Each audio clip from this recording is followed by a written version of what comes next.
Olá! No vídeo passado nós já falávamos sobre a teoria do processo. Esse aqui é o segundo vídeo que eu vou finalizar sobre esta aula, essa teoria. E aqui nós vamos afunilar o conhecimento, falando aqui sobre o processo encarado na perspectiva de uma relação jurídica.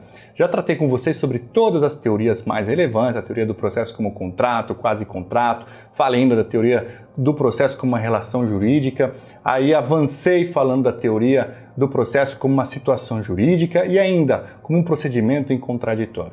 Agora, nessa segunda aula, nós vamos avançar para a teoria dominante, que é a que versa o processo como uma relação jurídica, criada por Bulow em 1868, no lançamento de seu livro Pressupostos Processuais e Exceções Dilatórias. Esse livro que foi um marco, pessoal. E ele encarou o processo como uma relação jurídica totalmente distinta da relação jurídica de direito material. A relação de direito material é aquela composta pelas partes, temos um objeto prestacional, uma coisa, um interesse que é perseguido por elas. Sujeito ativo, credor, passivo, é o devedor, objeto de uma prestação, ou então, se for um direito real, um domínio sobre algo.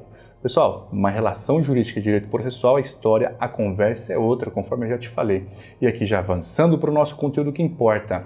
Bulow identificou que os sujeitos são outros. Como eu já te falei, nós teremos as partes e também o Estado, o juiz, presente nesta relação, a fim de impor a sua decisão de um modo definitivo, exercitando o poder jurisdicional. Ali também, dentro da relação de direito material, o objeto é o objeto prestacional, a pessoa que é o cumprimento da prestação em uma ação pessoal, do direito pessoal. Aqui, dentro do processo, o objeto é outro. O objeto é outro porque o que se busca aqui é a tutela jurisdicional.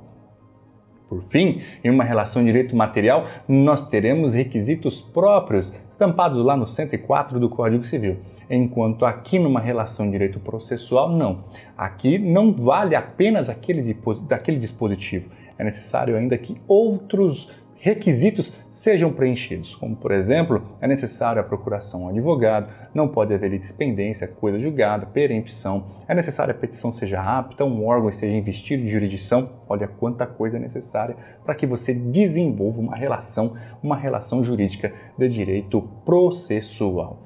Avançando no tema, pessoal, Bulow ainda dizia que dentro de uma relação jurídica de direito processual, nós teremos aqui a atribuição de posições jurídicas ativas, posições jurídicas passivas, porque o processo ele confere às pessoas que dentro dele estão poderes, confere direitos, confere faculdades, ainda impõe deveres, impõe sujeição, impõe ônus. Ora, poderes, direitos e faculdades são posições ativas e ao passo que deveres, ônus e sujeição nada mais são do que posições passivas. Os poderes, nós podemos falar do poder do juiz. O juiz ele tem o poder de intimar alguém a comparecer em juízo, comparecer em audiência, o que ele faz, por exemplo, com a testemunha. A pessoa, ela tem o direito de ingressar com a ação, olha, é uma posição ativa também.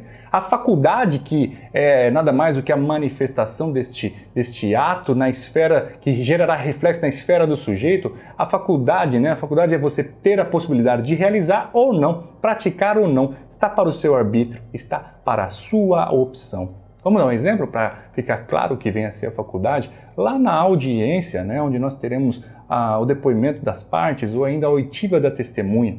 Pessoal, o autor ou o réu, eles são obrigados a fazer perguntas em juízo? Negativo. É uma faculdade. Pergunta se quer.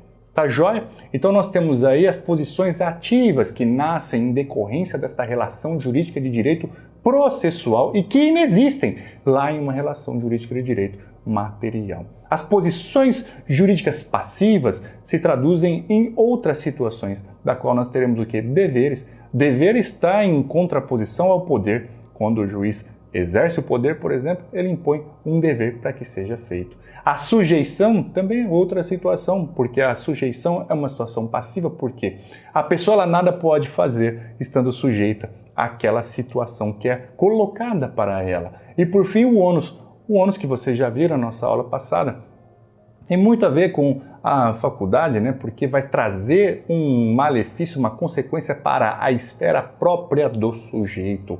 É o ônus, por exemplo, de trazer a impugnação do que se diz na petição inicial Não apresentando a contestação, você vai ter que arcar com este ônus, a revelia. Os efeitos da revelia serão tidos como verdadeiros todos os fatos imputados contra o réu. Entenderam essa lógica então, pessoal? Olha quanta coisa que existe dentro do processo e que está completamente divorciado do direito material. São situações jurídicas, posições jurídicas que vão nascer neste processo, nascer nesta relação nova, nessa relação jurídica de direito processual. Percebam, pessoal, que a cada posição que vai sendo exercitado, esta posição é um ato que se pratica.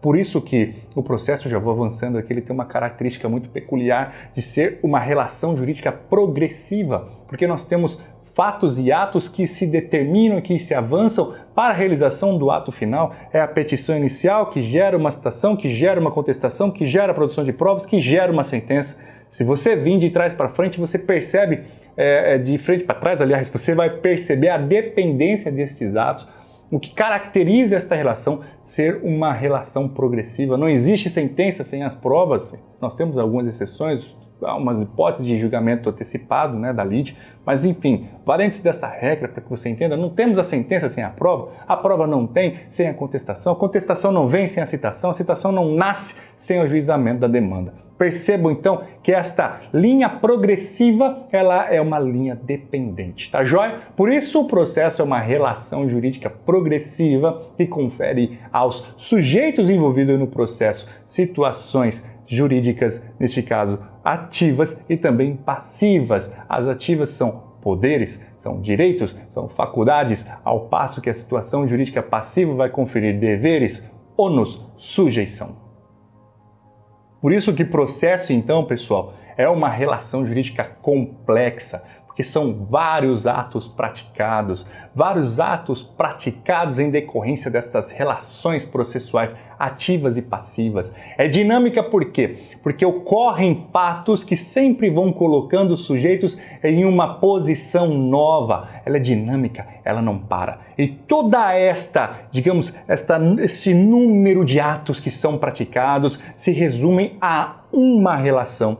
Todos estes atos que são praticados para a descoberta da verdade desta relação processual. Por isso, aqui nós encaramos o processo como um ato jurídico complexo, porque embora são várias relações, nós temos, na verdade, uma relação jurídica que é categorizada como processo, essa conceituação do processo como relação. Inúmeras relações que em conjunto evidenciam uma relação apenas. A unidade, todos estes atos, eles correspondem a uma unidade que tem como fundamento, que tem como perseguição o quê? Objetivam o quê? O provimento jurisdicional. Pensem aqui como ensina o professor Freire Didier Júnior, trazendo para os coletivos, você tem lá vários pássaros, um bando, vários peixes, um cardume, vários atos, várias relações, mas uma relação que é o processo. Veja então que nós já falamos que ela é uma relação complexa, dinâmica, tem uma unidade, por fim, ela é trilateral, Nós teremos as duas partes, o ativo, o passivo e ainda o Estado juiz. Ela é pública, porque nós temos a presença do Estado, que age impondo as suas decisões, está numa categoria de superioridade, em desequilíbrio em relação às partes. E é autônoma porque ela pouco importa se o direito material existe ou inexiste. Lembrem vocês da ação declaratória de inexistência, uma ação declaratória negativa, da qual ela visa o quê? A declaração pelo órgão estatal de que inexiste aquela situação jurídica. Olha aí, nada tem a ver, pessoal, nada tem a ver com a relação de direito material, ela está completamente desgarrada, é independente. Ainda vale lembrar, os sujeitos são outros, não são os mesmos sujeitos lá da relação jurídica de direito material. Para vocês terem uma ideia, o sujeito aqui nós temos o autor, temos o réu, temos o Estado juiz. Ainda é possível a intervenção de terceiros. Se há a morte de um desses sujeitos, a sucessão processual. Olha quanta coisa que pode acontecer. O objeto pleiteado dentro do processo não é bem da verdade o pagamento apenas. Não! Nós queremos o quê? Dentro do processo, nós queremos a sentença, o provimento, o ato estatal. E ainda, esta relação ela é composta por pressupostos e requisitos próprios, requisitos processuais próprios que não se contextualizam apenas, se contentam apenas com o artigo 104 do Código Civil. Ora, eu acho que está às claras. Você já percebeu que a relação jurídica, o processo como uma relação jurídica está claro. É uma relação jurídica completamente desgarrada, autônoma, está completamente fora do direito material. E aqui dentro desta relação, pessoal, nós temos o juiz. O juiz que é um terceiro desinteressado, imparcial e que está ali para julgar. Ele não é parte, ele é um sujeito do processo, é um sujeito diferente das partes, porque as partes atuam com parcialidade. Já o juiz não. O juiz ele é um terceiro completamente alheio e desinteressado. Possui poderes administrativos e também de polícia. O poder jurisdicional também. Já falei sobre isso quando falei dos poderes inerentes à jurisdição. Falei dos poderes ordinatórios, instrutório, o poder decisório, o poder executivo que o juiz também possui. Está lá no nosso vídeo, corre lá. Falei da responsabilidade civil e também regressiva do juiz na prática dos seus atos que ele conduz com dolo ou então com fraude. Pessoal, está disponibilizado aqui no canal. Está lá no vídeo que eu falo sobre poderes inerentes à jurisdição. Mas além do juiz, nós temos também as partes. As partes que agem com parcialidade, nós teremos o demandante e o demandado. Muitas das vezes o credor, o devedor, o exequente, o executado.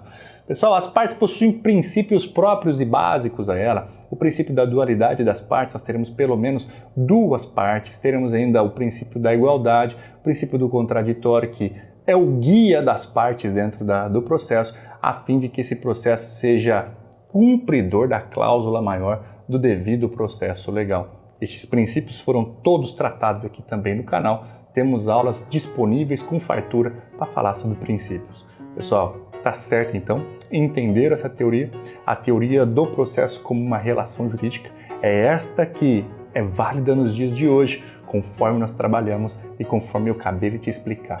Pessoal, a nossa próxima aula, para complementar essas duas que nós já tivemos, nós vamos emendar falando sobre pressupostos processuais e os requisitos de validade para que o processo tenha um desenvolvimento válido. E vale a pena conferir essa aula. Vamos nos ver nela daqui a pouquinho então. Se você gostou desse vídeo, curta, deixe o seu comentário. Se você não é inscrito no canal, se inscreva, ative as notificações e compartilhe. Beleza? Nós nos vemos na próxima aula então. Até mais.